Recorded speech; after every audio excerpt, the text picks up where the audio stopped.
Is anybody there? Are we live? Hello, hello. If you can hear me, let me know in the chat. I'll just give you a minute or so to get on.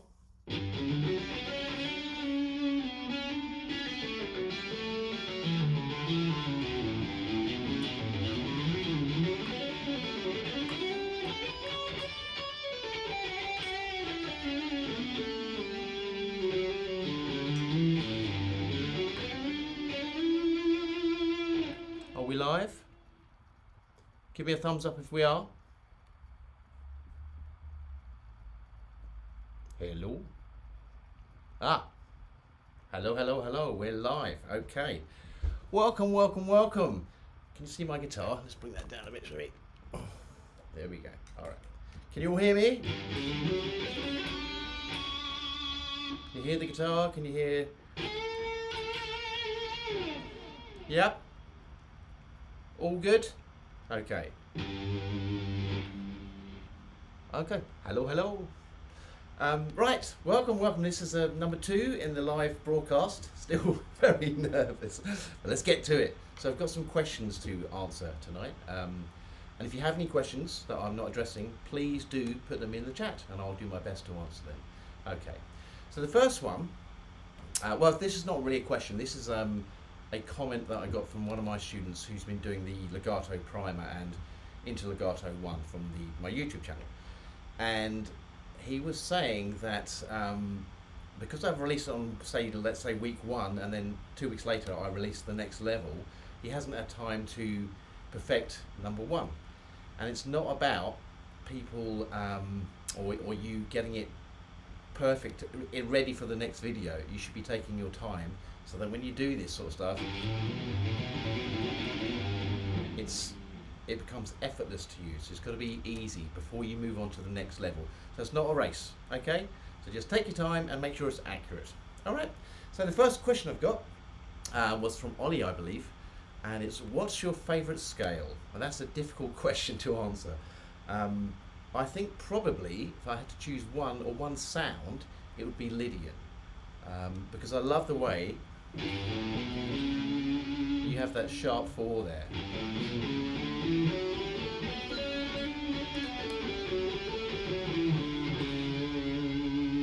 So if I put here's a little Lydian backing track. So if I play the Lydian scale,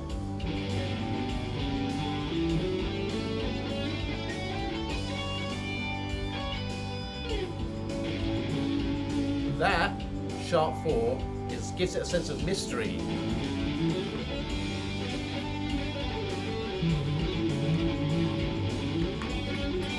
There it is again.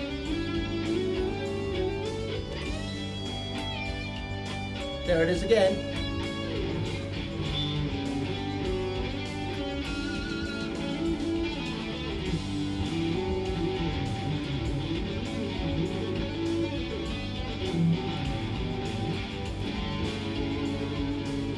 So Lydian would be my favourite scale, but it depends on the piece of music. I mean, if you can't play Lydian when you're playing a blues, for example, that's going to be more sort of a... not with this tone either, okay? But you have to choose the right scale, obviously, for the right piece of music, but I'm a sucker for anything to do with Lydian. All right.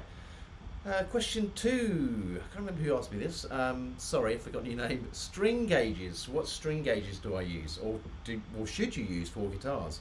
Well, if you buy something like this, which is an Ibanez, obviously, ding, they come fitted with 9 to 42 gauge, which is somewhere on the lighter side of things. I mean, it's not as light as an 8, obviously, but it's not like Steve Ray Vaughan playing 13 gauges. Okay.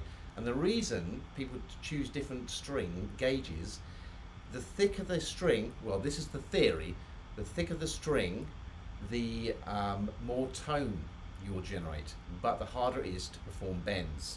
So for this guitar here,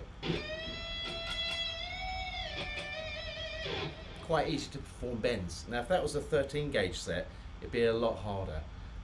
However, so that's the theory, but however I think, was it last year? I think Rick Beato disproved this by doing a string gauge shootout, and it turns out that 8 gauge was the best in his opinion. So who knows? I use 942s and I use Super Slinkies. They're my preferred brand. Not sponsored yet. Yeah, right. Okay. Number 3, effects. This is from Ollie as well. Just gonna grab a drink.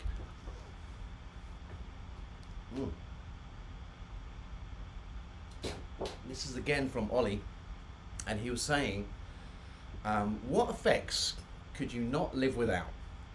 Well, for this sort of tone,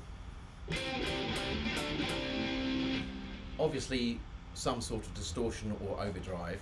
I mean, I'm using a Helix down here on the floor, so I'm using a Marshall, kind of modelled Marshall, for my bass sort of tone, and I've got a tube screamer going before that, and a compressor. By the way, if you don't know what these things do, let me know. If you know what compressors do, give me a thumbs up because they're quite important. What else? I definitely couldn't live without delay because I love the sound the reflections that you get from that. The only problem is with delay is if you, let's say you're playing something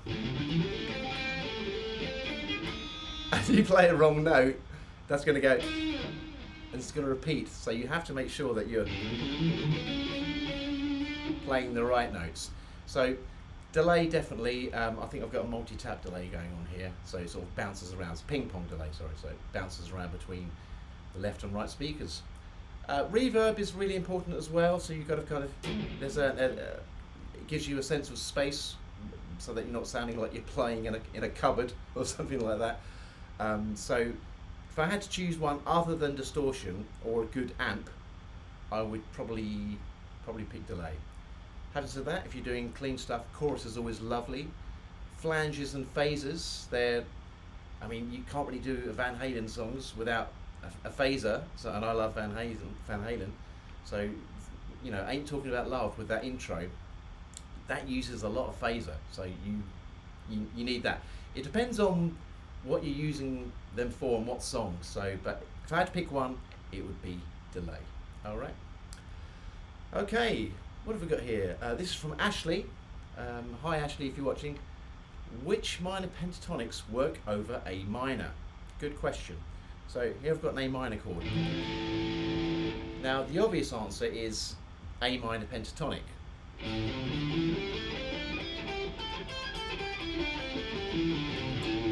Okay, but if you're thinking of that from the point of view of it being the second note in the G major scale, GA, i.e. a Dorian selection, there are two other minor pentatonics from that scale that will work, because you've got, if I go through the G major scale and we'll count out the notes and then I'll spell out the chords. So we've got G, A, B, C, D, E, F sharp, and G. Now, if you were to harmonize those, you'd get a G, an A minor, a B minor, a C, a D, an E minor, and an F sharp diminished. Okay, so the minors that we're looking at would be A minor, B minor, and E minor. Okay, so let's say you got a kind of a, yes, you could also use E minor, but you just have to be a bit careful about what notes you land on, because some are going to be more relevant to the chord. They're not actually wrong, but some are just going to sound better. So you could mix up, I don't know, A minor here with E minor. You could put some B minor into A minor, into E minor.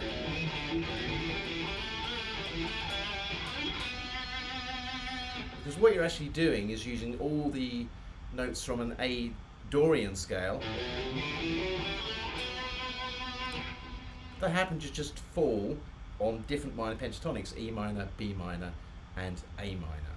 That's, of course, only if we're thinking of A minor as the second chord of G major, but it could be the third chord of F, etc. So there are different choices, but basically you don't have to get stick in one place.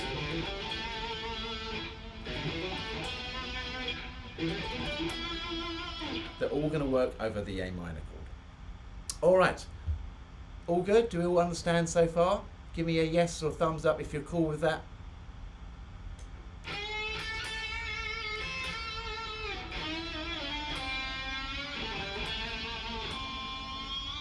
Okay, I'm going to assume you're all good with that. All right. The next one, what have we got here? This is from Matt. Shortcuts, sorry, pinging away here. Shortcuts to connecting scales across the neck. Okay. Are there any shortcuts? No. Basically, you've got to put the work in. So if you're saying, let's say you know G major. Well, that's that position there. That's that much is covered there from fret 3 to 7 or 8. But what about the rest of the fretboard?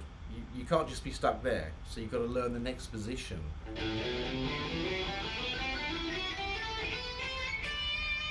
And the next one.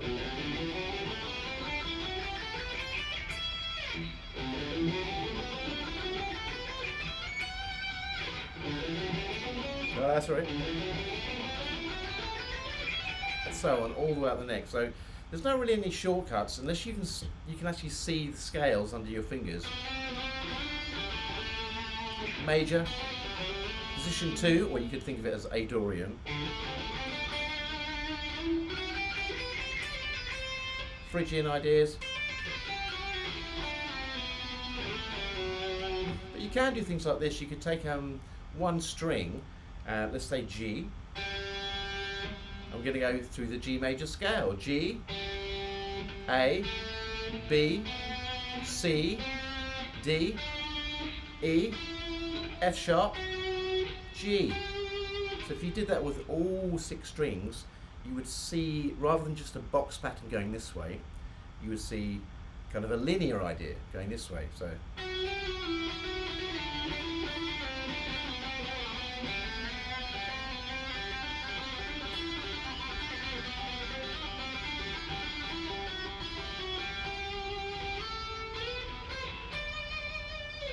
that's one way to do it, and you'd have to do that across all 6 strings, and it just takes a lot of work. So you'd have to do all this that way, and then all of it that way as well, and it takes a long time. So if I was going to do this all over again, which thank God I don't have to, I would pick 2 positions. I'd pick position 1, G major, and position 2, the A Dorian shape, or position 2 of G major. And I would stick to that. I wouldn't do anything else. I'd just be playing totally in those 2 positions, so that at least I know from here to there I can play in G major, and you can start to see it as a bigger scale rather than just a block scale. You can see how you could move between it. So move,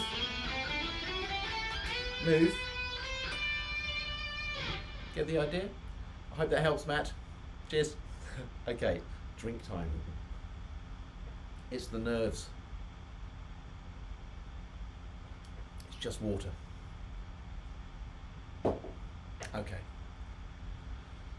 Okay, yes. Valve, who's this from? Ollie again. Valve versus solid state versus modelling amps.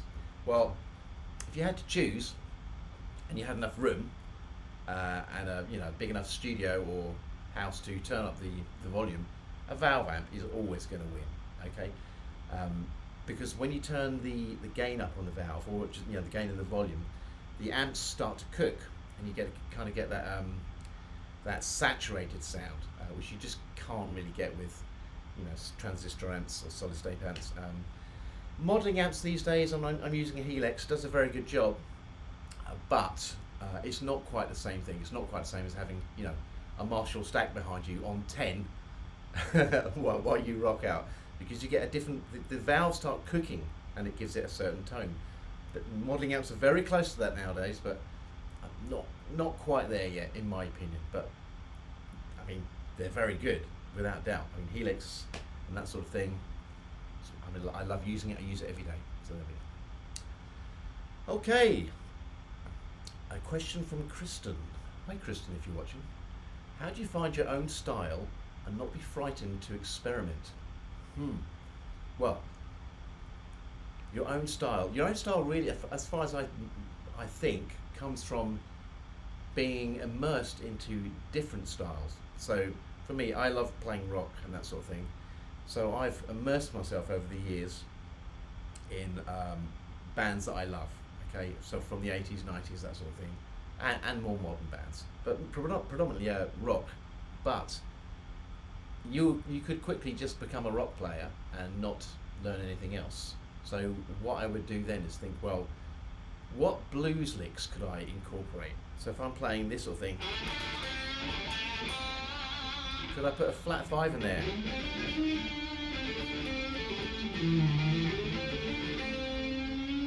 Could I do that sort of quarter tonal bend? Or even to the major third?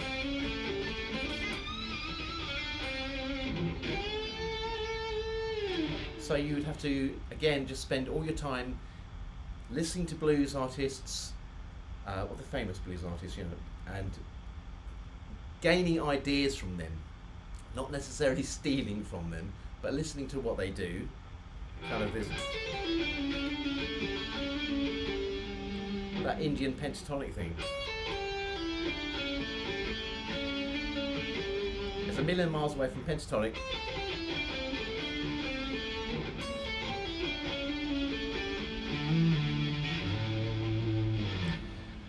Or if you're into, let's say you're a rock player, but you want to get more experience in other genres to include into your playing, listen to jazz, or I don't know, listen to soul, or reggae, anything that you like, the bits that you like. I'm not a reggae player, but if I was, that sort of thing, you might be able to incorporate.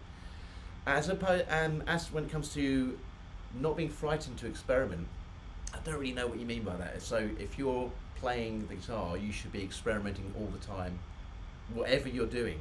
So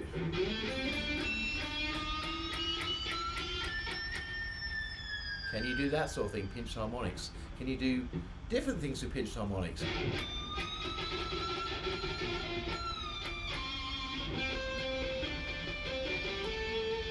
Tapped harmonics. Do weird things like find out something that's different and make it work for you. Don't be afraid to experiment. You should be doing this all the time. So hopefully that helps, Kristen. All right. We got one from Paul. When practicing legato, should I be concentrating on strength, or the speed, or the accuracy of the finger placement? So if you're doing this,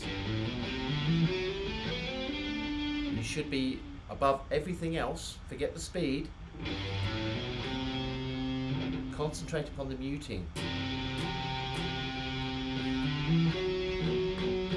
And if you get notes coming through, find out where they are and eliminate them. So it's all about your first finger placement here.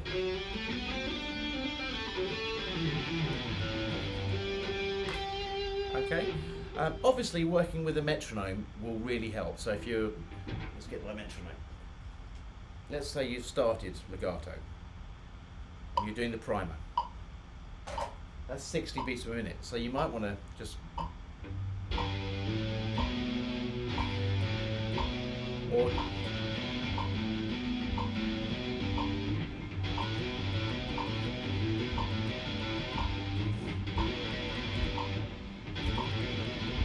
but make sure that first finger and this hand combined are controlling the dead notes, okay? Or making sure there are no notes that are ringing over, so that everything else is dead. So that whenever you stop, you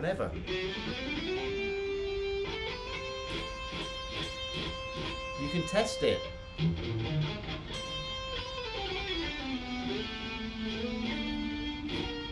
Find out where the notes are.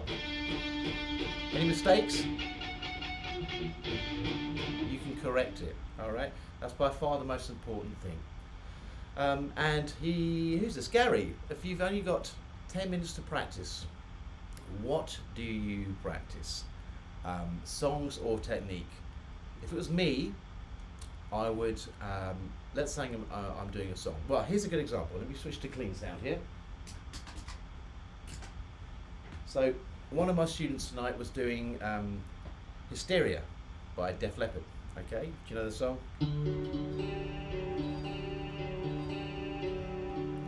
The one with loads of guitars in it, about 12 guitar pieces. Okay, and he was getting this,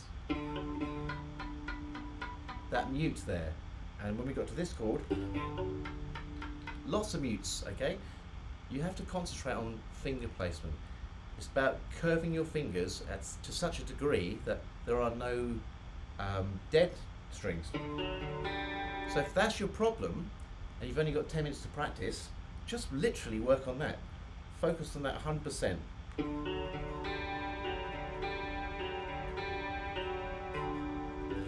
Make sure everything's clean.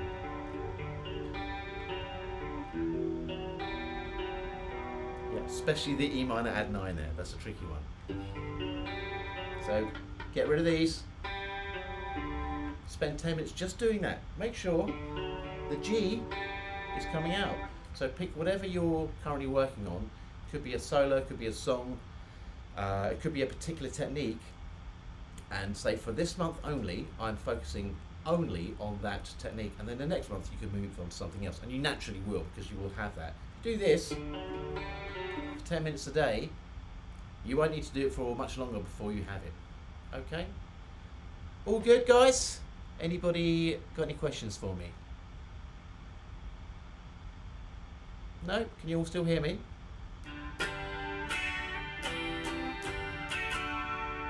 Okay, good. I think I have one more question here. Who was this from? Oh, yeah, right. Any recommended techniques to improve song key recognition by ear? I'm guessing you mean to be able to play a song by ear. This just takes experience. If you practice. Let's say you've got this going on. Well, this chord. First of all, you decide: is it a major chord? Is it a minor chord?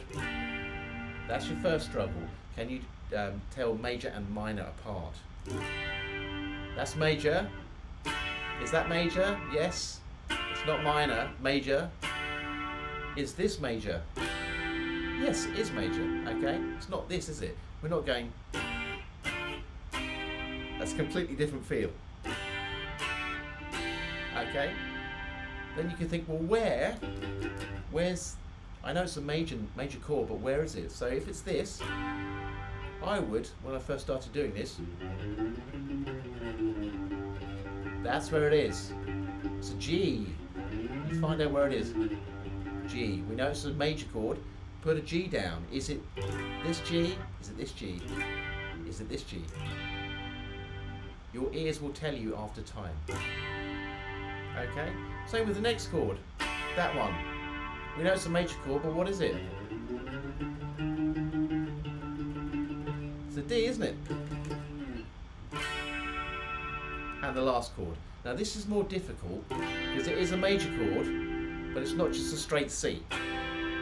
This is a C add 9. That is where ear training, i.e. recognising fifths, octaves, flat sevens, sorry, major sevens, flat sevens, just through repetition. Dun, dun, dun, dun, dun, dun. That's the only way to do it, to spend a lot of time doing this running up and down thing till you get used to that's G, and after a while you'll just know that that's a G. Your ears will have accustomed to it. Here we got this. Sid here. Which rock bands would you recommend to listen to? Oh, hi Sid. Wow, that's a good question. Rock bands. Well, I mean, I like all the classics, so I would think not just the classics. There's some great new bands out as well. Band called The Feel, who I'm listening to at the moment, really, really good. But I would listen to bands like obviously Led Zeppelin, Pink Floyd, that sort of thing. But I listen to things like Joe Satriani, Iron Maiden, love Metallica. I love country stuff as well, if we're not talking exclusively about rock. Definitely go back to the masters. So people like Led Zeppelin, that sort of thing. Gary Moore, people like that. You're going to get a lot by listening to them. And then getting hold of their music and the transcriptions and actually learning from it. And learn the bits. You haven't got to learn the whole song. Learn the bits that you... It's nice to learn the whole song, but learn the bits that are going to give you the most satisfaction. So if there's a bit... Let's go back to my sound here. Let's say, I don't know, there's a bit that goes... Look it up on the tab, or do it by ear.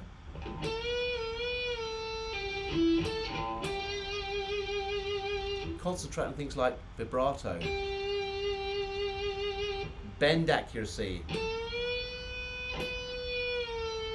Not this, sort of there, or well over.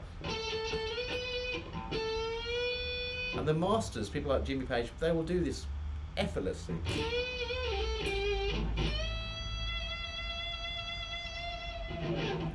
There we go. All right. Any more questions, guys? We all good? Okay. Well, if you've got no more questions, I'm going to wrap it up here. All right. Thanks for watching, guys. Stay safe. Keep rocking.